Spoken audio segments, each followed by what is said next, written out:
Also, I do love that we're talking about Wet Hot American Summer because Paul Rudd's anti-aging techniques, whatever they may be, were on full display in the sequel because that was filmed 15 years after the original, and everybody else aged and not great. These are comedians who drank and smoked and did all the things that you do. Are you saying our lifestyle isn't the healthiest, Jacqueline? They play, because they're playing, they don't de-age them at all. They do no effort to make them look younger. They just have them playing themselves in the same, summer from Wet Hot American Summer. And Michael Showalter is hilarious because he filled out, became like a big guy. Yeah. And he's just playing Coop the same way. Speaking of, just because I don't want to forget this, arguably my favorite character in the entire movie is the host of the talent show that we're building up to all day is a Michael Showalter character, and it's just this old Catskills comedian. It's like, what the hell is this guy doing Mrs. here? Basil, Inception. And you're watching it, and every time I see it, there's a little tinge of, oh my God, that's the Ghost of Christmas Future.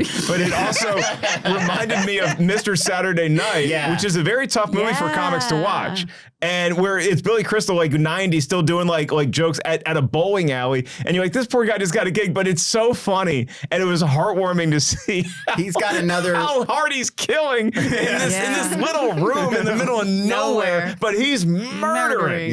He's got another one of those little tiny, almost not even a jokes that's so memorable when they're doing Day by Day from Godspell. One of my favorite Broadway numbers, Day by Day. I don't know why him pronouncing it like that is so funny. Oh, I didn't get that. I just thought it was with the Day by Day. Oh my gosh, I didn't even get that. But if I can ask you, Lon and Jacqueline, if you've seen it too, because given my lack of expertise on this movie and what it's created since then, I was talking to producer Brian, and he's like, "No, I think the sequel was a TV series. What was a series? Two Netflix 8-episode series spin-offs series. How do we feel about there's a prequel and a sequel? Yeah, one is first day of camp, which goes to the first day of this summer that we see. We see the last day of camp in Wet Hot American Summer. Yeah. So the first Netflix show is a prequel that shows them all arriving to begin that summer. And it was filmed when they were way old. So they're all just old playing themselves as high schoolers.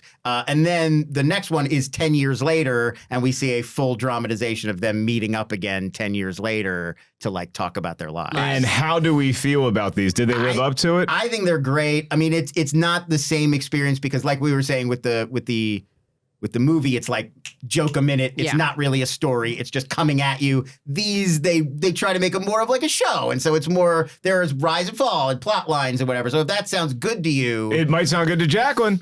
I was just about to say the limitations are apparent in some of them. Yes. The limitations to their storytelling did not, the weakness that they were maybe papering over in this first one was not something they fortified as they made it linear. It was still, in my opinion, pretty flimsy. It's the same sense of gleeful absurdity. Yeah. Nothing has to really link up. Nothing has to make logical sense, but they are fleshing it out more and putting a lot more. And this one seems like it did. And I will go back and watch these just again because I enjoy the creators so much. I think they were better received. There were a lot of Wet Hot American Summer fans already, including among critics by the time these came out. So there was a more receptive crowd. And people just know if this is a thing for me. I think going. And it's also fun to see reviews overall. But you also see how famous so many of these people have become, and so it's like, oh my God, I can't believe we still get to see. Right? They all come back. And they did come back. And then the Paul Rudd of it all, he looked the same. He